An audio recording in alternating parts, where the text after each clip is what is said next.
so now the people know what they're listening to. Okay. Yes. Give the people All of our everyone out in listener land knows that this is the Catholic Dads podcast. So on the best week ever. On the best week ever. So in quotes. I've got a prayer that, one day just kind of came to me, and it was around with all the kids, upstairs for bedtime prayers, and I said, God, give us the grace to become the men you created us to be. Mm-hmm. And actually use that prayer during not only the bedtime prayers, but at the time I was coaching YMCA flag football, and I wanted to start or at least end every practice and games with a prayer. So I carried it over to that as well. But I think that's true. It's like, that's what I want ultimately for my children is, for me, obviously. Mm-hmm. And I, just for everybody, I want those graces. God, you created me for a reason. Mm-hmm. So give me the grace to be that man. Yep. To be that husband, to be that father, to be that son, to be that employee, to be that supervisor. Every role that I fill, mm-hmm.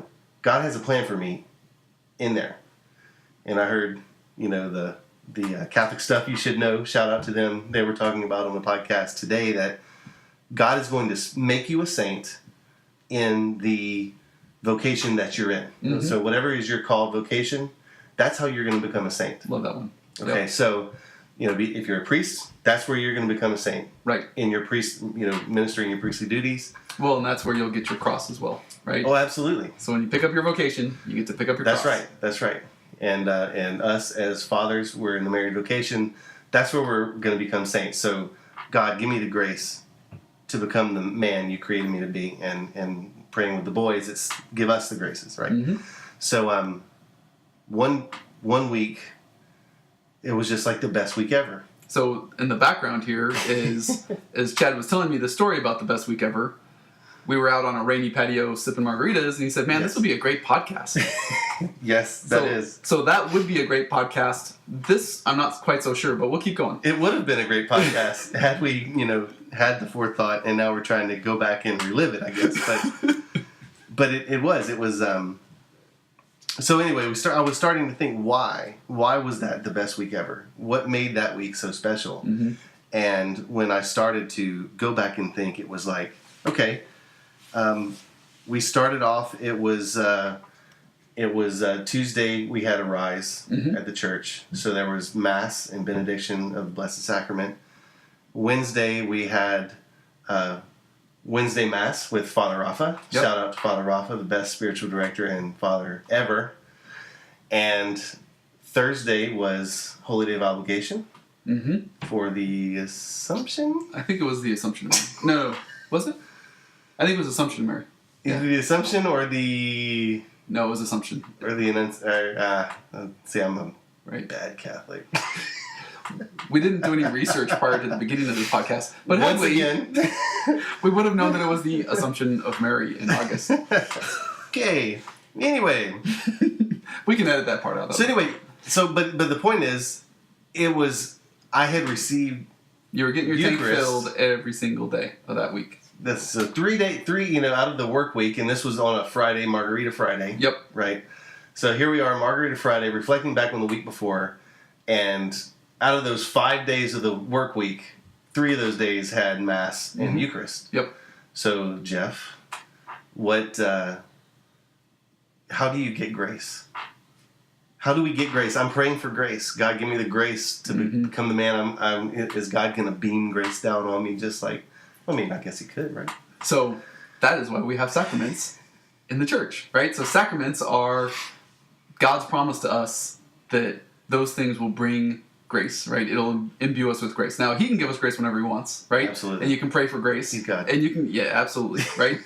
But the sacraments are a promise, right? And so when you go to reconciliation, when you go to Mass, when you get married and live in a sacramental marriage, which I'm sure will be a subject of a podcast that will be very uncomfortable at some point, all of these things, right, promise grace, and it's all biblical. It's all in there, right? Yeah. Anointing with oil, anointing the sick, the priesthood.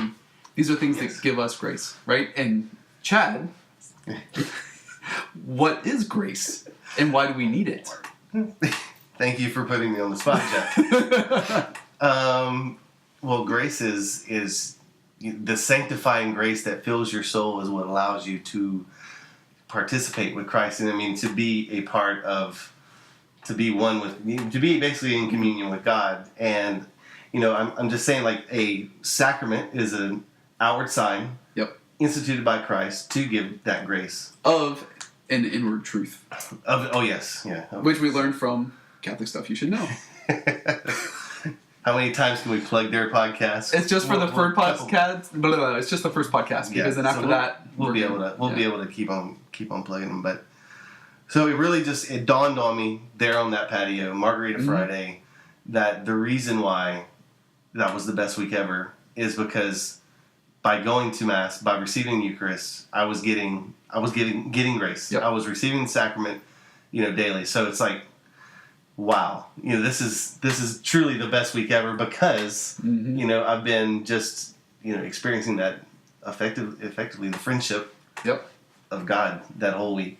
So that best week ever, of course, in quotes, right? Because I'm sure you could pick a couple other best weeks. Oh ever. yeah. But given that, what you're meaning is that everything went well, right? That week went really well, and what you were sharing with me is like things just were smooth, man. It wasn't that it was easy, right? Because life isn't easy. But it was handleable, and things were under control, and work was good, and it wasn't bluebirds flying by your window driving into work. No, but you had that strength and confidence. I was in the proper frame of mind. Yep. To handle everything. Right. So like if I was just like on any other week, I want to make sure that everybody understands that that's a rarity that I go to Mass. Effectively that was 4 times a week because I went to Mass on Sunday as well. So that's a rarity. That is not, I'm by no means a, go to Mass every day kind of guy. Mm-hmm. But it just so happened that all the stars aligned. I needed to play music at Arise, so there was Mass before it. There you go. Right. Father Rafa was leaving, so I wasn't missing any of the Wednesday Masses during lunch. So there was the Wednesday Mass, and then Holy Day of Obligation on Thursday. Boom, there you go. Yep. And then obviously the Sunday obligation. So boom, there you go. So, but it put me in the right place.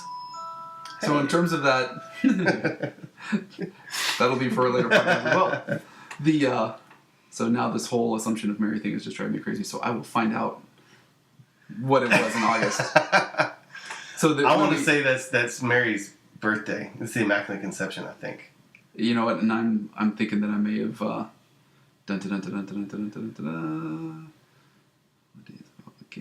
I supposed to make some filler joke here? Yeah, you're supposed to make some noise and some other stuff. So I just want to make sure that I'm really wrong. Assumption of Mary, Thursday, August 15th, 2013. Okay, so it was the Assumptions. You're right. I was wrong. Fair enough. Well, I just didn't want to put out any bad information to the populace because you're not sure who's going to be listening to this, right? Yeah. Could be anybody. But the point was, and the other thing I thought about when you were talking about this, right, is that invitation to that is always there, right? And, and so in our humanness and in our fallenness, that invitation is often passed by, right? And so there was a really good article I read today that was about kind of mature love and what that really means. And that means not passing by on that invitation, right? So you had Mass 3 times that week, and I'm not putting this on you because I've had experiences that go right to this too, but you had Mass 3 times that week. Friday night, we're sipping margaritas on the patio in the drizzle, thinking, wow, that was amazing. That was a great week. I was so close to my Creator. Things just seem to be going well. I feel great, right? Yeah.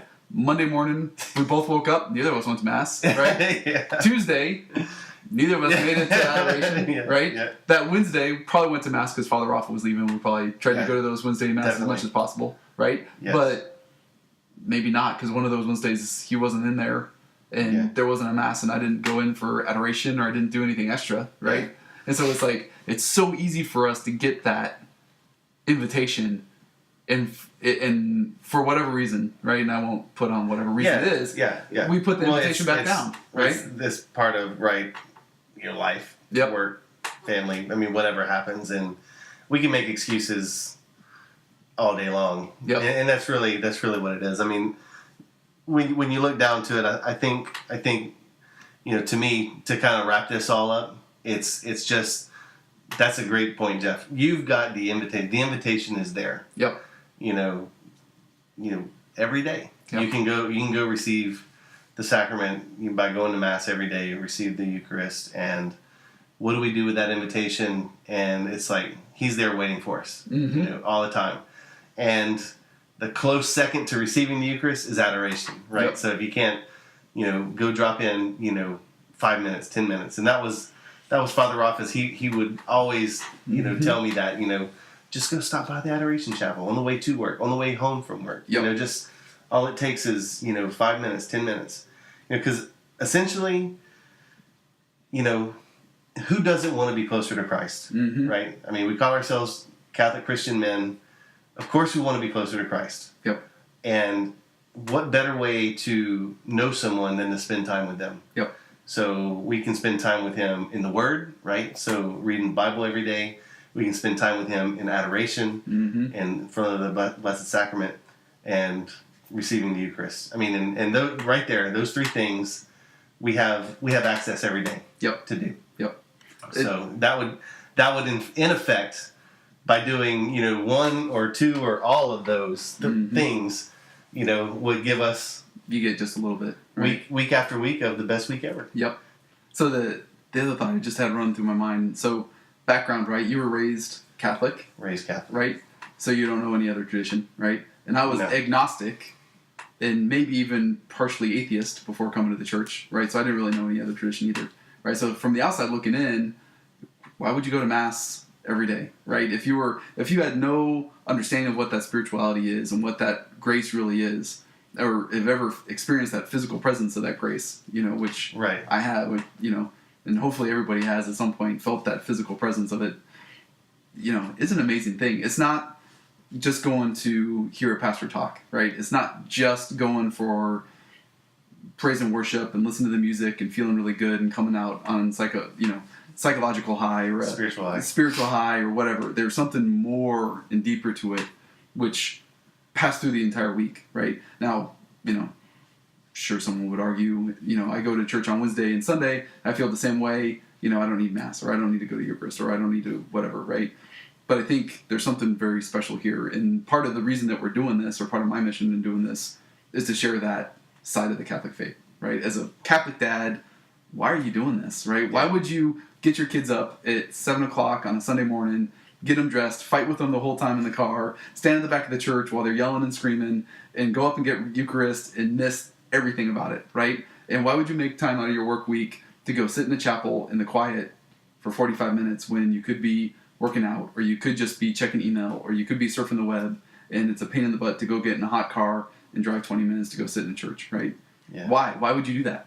Because it's amazing. Because our Creator has asked us to do that, right?